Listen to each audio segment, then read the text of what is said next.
الليلة أقولها لكم ليلة النصف من شعبان إلى آخر لحظة يا طيبين يا طيبون، احنا مع الحسين. أنا ما عندي غير الإمام الحسين وأهل البيت، أنا خادمهم، لا أنتمي إلى أحد ولا أنتمي إلى حزب ولا إلى حركة ولا إلى مرجع معين أبدا. والذي يقول لكم أن المهاجر ينتمي إلى مرجع معين فكذبوه. كل المراجع الطيبين على راسي، أحترمهم جميعا، ما عندي مشكلة معهم، لكن أنا ما أنتمي إلى أحد، أنا أنتمي إلى الله وإلى أهل البيت، إلى محمد وأهل بيته. هذه رسالتي. وكنت أسأل الله حتى هذه الليلة، راح ألح بالدعاء، أقول يا ربي اجعل نهايتي بين كربلاء وبين مكة المكرمة. هذا طلبي من الله، أني إما في كربلاء وإما بين الركن والمقام. وما أريد أموت موت طبيعي. أقول لكم وهذه اطلبوها لي هذه الليلة، أنا أبحث عن القتل، أني أقتل في طريق الإمام الحسين. وهذا الذي يحصل، هذا الذي يحصل. وما راح يكون إلي تشييع. عجيب شيخنا المهاجر لماذا تحكي هالشكل؟ وحق الحسين، أنا قلبي متألم أحبابي. هاي سجلوها عندكم، إذا صار لي تشييع كتبوا هذا كذاب عبد الحميد المهاجر. لا تشييع يصير إلي، ولا دفن ولا قبر ولا تغسيل ولا تكفين ولا أحد يصلي علي. راح تشوفونها الحقيقة، اكتبوها عندكم، كتبوها راح تشوفوها حتى تعرفون الصادق من الكاذب والزاهد من الراغب. تعرفون معنى كلامي ماذا يعني، وتعرفون هؤلاء الذي يلهثون وراء المليارات. شوفوا ذولا وين، بأي زبالة موجودين، وإحنا في الفردوس الأعلى. أكرر عليكم عبارتي حتى تعرفوا هذا كذاب الشيخ. أكثر من هذا أحكي، عندي كلام أكثر بس ما راح. طبعا خلص أنت حتى أريحك، ضع أمامك يمحو الله ما يشاء ويثبت وعنده أم الكتاب. هذا ليس علم غيب ولا إرهاصات، إنما هو دعاء. أنا طالب هذا الدعاء من الله سبحانه وتعالى، فممكن أن الله يستجيب لي وهو الأكثر، وممكن لحكمة معينة أنا لا أعرفها. لذلك خليت لك خط رجعة الآن حتى ما تنحرج من كلامي. هذا خط رجعة إلك،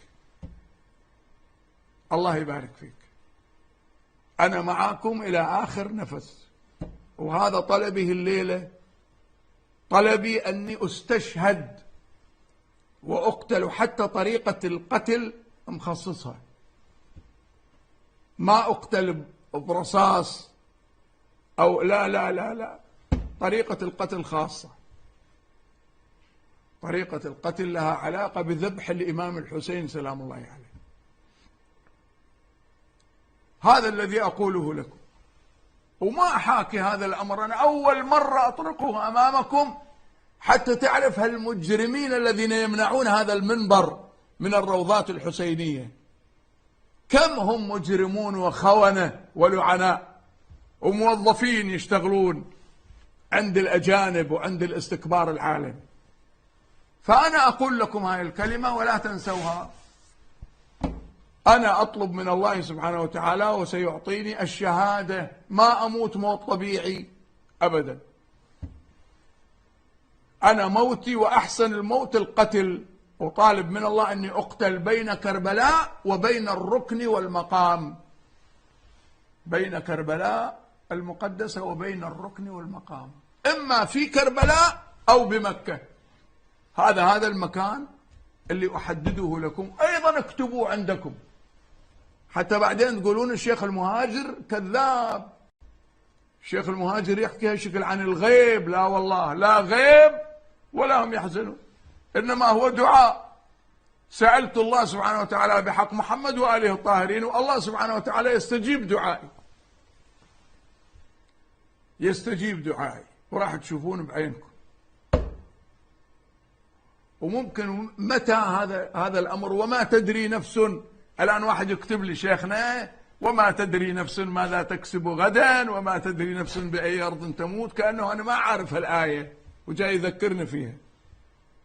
ولا شيخ عبد الزهراء الكعبي رحمة الله عليه، أنا والشيخ عبد الزهراء الكعبي طالعين وين؟ إلى البحرين، ومعانا يمكن 100 خطيب طالعين للبحرين قبل محرم بيومين.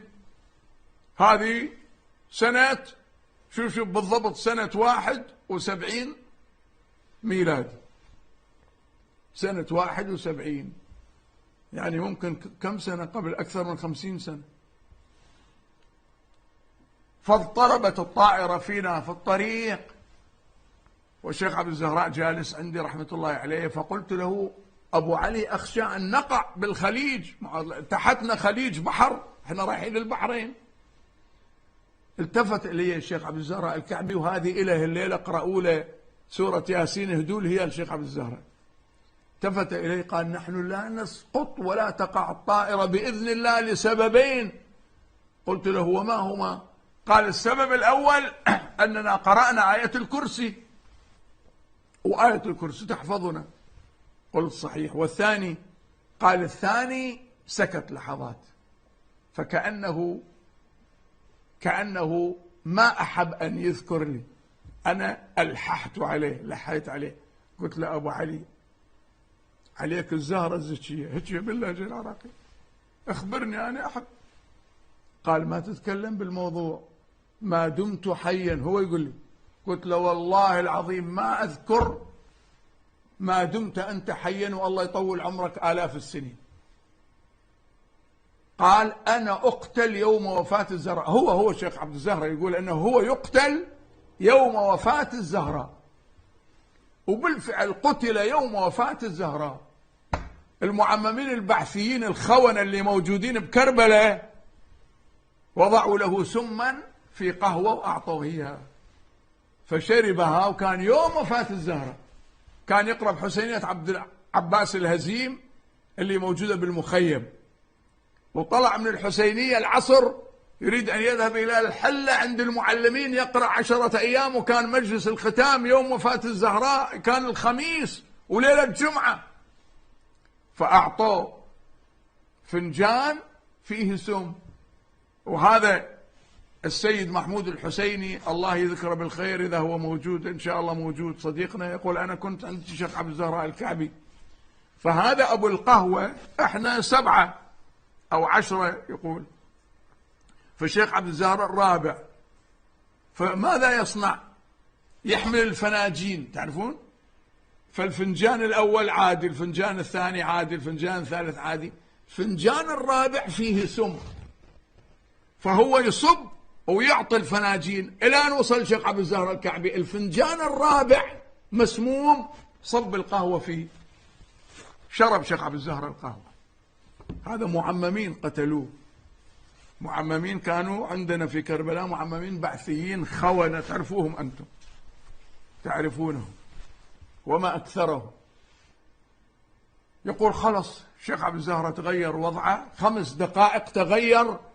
قال لي سيدنا أنا ما أقدر أروح الحلة، خذوني إلى المستشفى. في نفس اللحظة وضعناه في السيارة، ما وصل إلى المستشفى، مستشفى الحسيني هذا المستشفى القديم، يقول وإذا قضى نحبه في السيارة يوم وفاة الزهراء. زين شيخ عبد الزهراء كان يعلم الغيب ولا ما كان يعرف؟ وما تدري نفس ماذا تكسب غدا وما تدري نفس بأي أرض تموت. هذه أمور خاصة، أمور خاصة، إرهاصات، أو واحد تأتيه إشارات وبنفس الوقت يمحو الله ما يشاء ويثبت وعنده أم الكتاب. فأنا بينت لكم هذه الليلة بمناسبة مولد الإمام الصاحب، ولا هذا الكلام أنا ما حاكي متكلم عن شيخ عبد الزهراء، بس أتكلم معكم أقول أن مقتلي بين كربلاء ومكة هاي أول مرة تسمعونها، أول مرة تسمعونها. وخلي واحد يكذب هذا الخبر، خلي واحد يكذب، مستحيل مستحيل يكذب هذا الخبر. أنا أعرفه كما أعرف يدي هاتين، كما أعرف خاتمي هذا اللي صار 50 سنة واضعة في يدي هذا الخاتم. تعرف ولا ما تعرف؟ على كل حال